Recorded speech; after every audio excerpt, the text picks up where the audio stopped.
Hello everyone. JEE mains 2024 के questions को हम लोग सॉल्व कर रहे हैं। तो यहाँ पर ये क्वेश्चन देखिए। जैसा मैंने इसके पहले वाले वीडियो में बताया था कि फंक्शंस में काउंटिंग ऑफ फंक्शंस, ये क्वेश्चन भी ट्रेंडिंग है। पिछले 2023 जेई मेंस में भी इसके ऊपर बहुत सारे क्वेश्चंस आए, 22 में भी आए। तो ये क्वेश्चन अभी ट्रेंडिंग है, काउंटिंग ऑफ फंक्शंस। और ये जो क्वेश्चन आया ये तो बहुत आसान है। इसके पहले वाले जेई मेंस के एग्जामिनेशन में क्वेश्चन जो आए थे वो कंपेरेटिवली ज़्यादा डिफिकल्ट है। तो ये क्वेश्चन तो बहुत ईजी है कि सेट ए जिसमें 1 2 3 4 5 6 7 एलिमेंट्स हैं, ठीक है। If number of function from set A to power set of A, मतलब ये सेट ए है, ए में 7 एलिमेंट्स है, ठीक है। और इसका फंक्शन हम देख रहे हैं पावर सेट ऑफ ए। तो पावर सेट में कितने एलिमेंट्स होंगे? पावर सेट ऑफ एलिमेंट्स में मतलब सपोज करो पावर सेट ऑफ ए को मैंने बी सेट नाम दिया, तो एन ऑफ बी हो जाएगा, इसमें 7 एलिमेंट्स है तो ये हो जाएगा 2 की पावर 7।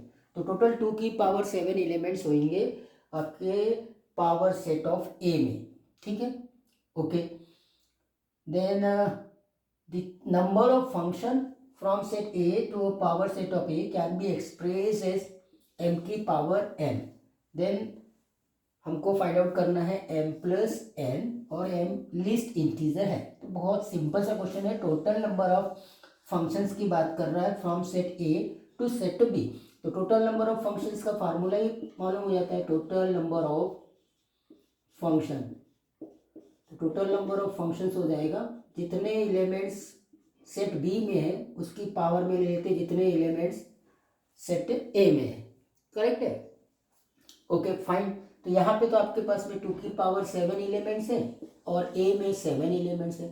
फाइनली ये 2 की पावर 49 हो गया। तो ये आ गया इस फॉर्म में m की पावर n, करेक्ट। अगर m की पावर n में आ गया है तो m का वैल्यू 2 है, n का वैल्यू 49 है। आपको निकालना है m plus n, 2 plus 49 that is equal to 51। ये आंसर होगा इसका। नेक्स्ट क्वेश्चन को देखते हैं। और इस क्वेश्चंस को देखिए, ये क्वेश्चंस की खासियत क्या बता रहा हूँ मैं कि ये जो पर्टिकुलर क्वेश्चन है ना, जैसे रेस में सबसे ज़्यादा मतलब आगे है। ये क्वेश्चन जेई मेंस में आई थिंक तीसरी चौथी बार आया है।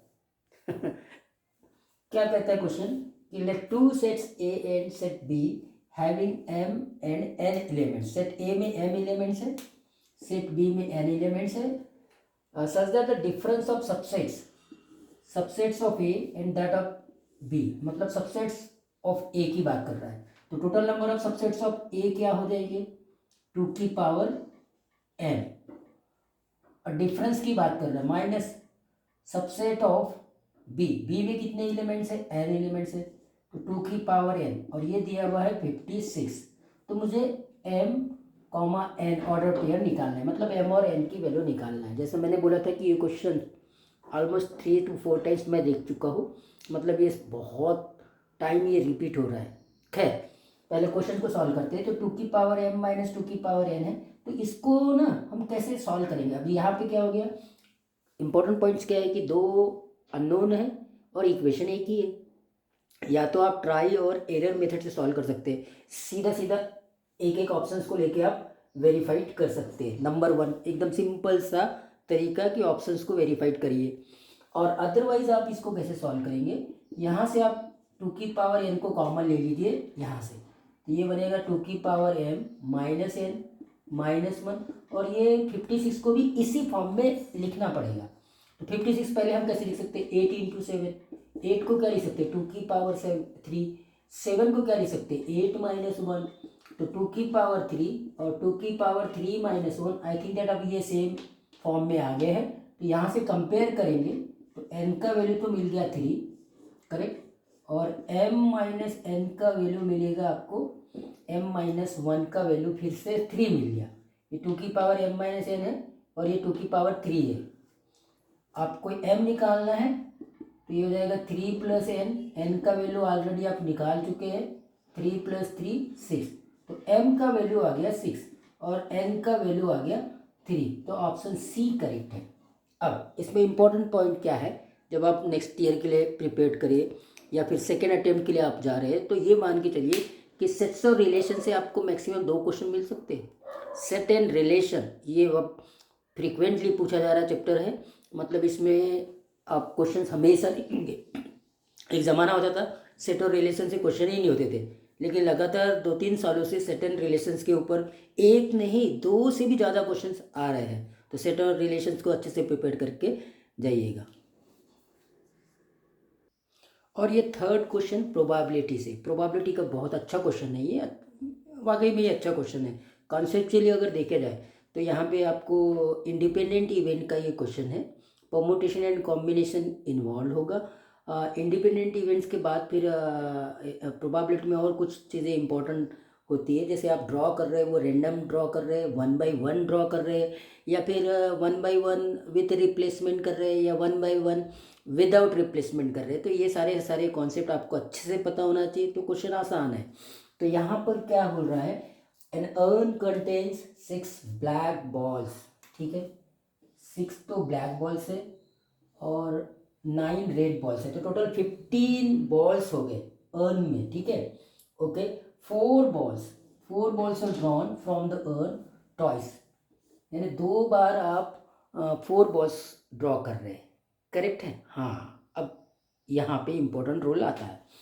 4 balls are drawn from the urn twice without replacement. अब ये विदाउट रिप्लेसमेंट है, इसका ये मतलब हो गया कि जो 4 बॉल्स हम ड्रॉ कर रहे हैं 2 टाइम्स, वो 1 बाई 1 कर रहे हैं, ठीक है। पहले 4 बॉल्स निकाला और फिर सेकेंड टाइम पे 4 बॉल्स निकाला। अब इसमें 2 बातें होगी, ये फर्स्ट टाइम पे जो 4 बॉल्स निकाले हैं वो वापस से बैक अर्न में रख रहे हैं, या फिर सेकेंड टाइम में जो 4 बॉल्स हम निकाल रहे हैं वो रिमेनिंग बॉल में से निकाल रहे हैं। तो ये भी क्वेश्चन में दिया हुआ है कि that 4 balls are drawn from the urn twice without replacement, मतलब रिप्लेस नहीं करना है।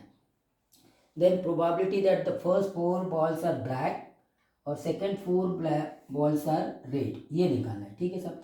तो देखो फर्स्ट टाइम पे आपके पास में टोटल 15 बॉल है, इसमें से अगर मैं 4 बॉल्स निकालूंगा तो ये 15C4 वेज हो जाएगा, और आपके पास में फर्स्ट ड्रॉ में जो बॉल्स आने हैं वो ब्लैक आने हैं, तो ब्लैक कितने 6 है, तो ये 6C4, ठीक। अब चूंकि हमको सेकेंड ड्रॉ भी करना है विदाउट रिप्लेसमेंट, मतलब पहले 4 बॉल्स जो हमने विड्रॉ किए उसको रिप्लेस नहीं करेंगे, तो सेकेंड टाइम पे जब हम ड्रॉ करेंगे तो इसका मतलब ये इंडिपेंडेंट इवेंट्स है, तो यहाँ मल्टीप्लिकेशन आ जाएगा। तो अब आपके पास में 11C4 है, 11 बॉल में से 4 बॉल्स को ले लिया, रेड आना चाहिए, रेड आपके पास में 9 है, 9C4, बस इसको कैलकुलेट करेंगे तो ये आंसर आएगा। अब आपका कैलकुलेशन भी प्रॉपर होना चाहिए, तो इसको कैलकुलेट करते हैं तो ये 3/715 आता है। कैलकुलेशन भी मैं बता देता हूँ आपको, बहुत आसानी से आप कर सकते हैं। कैसे, इसको देखेंगे, पहले इसको कैलकुलेट करेंगे, तो ये 62 है, 62 मतलब 6 × 5/2, मतलब ये डायरेक्टली हो गया 15, ये हो गया 15 बाई, और 15C4 को कैसे कैलकुलेट करेंगे, 15 × 14 × 13 × 12 डिवाइडेड बाई 4 × 3 × 2 × 1। देखो 4 3 का ये 12 कट गया, ये 2 से ये कितनी बार कट गया 7 बार, 15 से 15 कट गया, मतलब 1/7 × 13, ये आपका फर्स्ट है। इसको भी अभी आप कैलकुलेट मत करिए क्योंकि हो सकता है यहाँ पे कैंसलेशन में ये आपको ईजी पड़ जाए। तो ये तो हो गया 1/7 × 13। सेकेंड इसको कैलकुलेट करते हैं, तो यहाँ पे भी वही आएगा 9 × 8 × 7 × 6 और 4 × 3 × 2 × 1। तो ये देखो 4 और 2 8 हो गया, और 3 से ये कितनी बार कट गया 3 बार, तो 3 × 7 × 6 यहाँ बचेगा। नीचे में आपके पास में 11C4, 11 × 10 × 9 × 8 डिवाइडेड बाई 4 × 3 × 2 × 1, तो 4 2 8, 8 8 कट गया, 3 से ये 3 बार कट गया, तो यहाँ 11 × 10 × 3, तो मैं फिर से लिखता हूँ, ये आपका हो जाएगा 3 × 7 × 6, करेक्ट।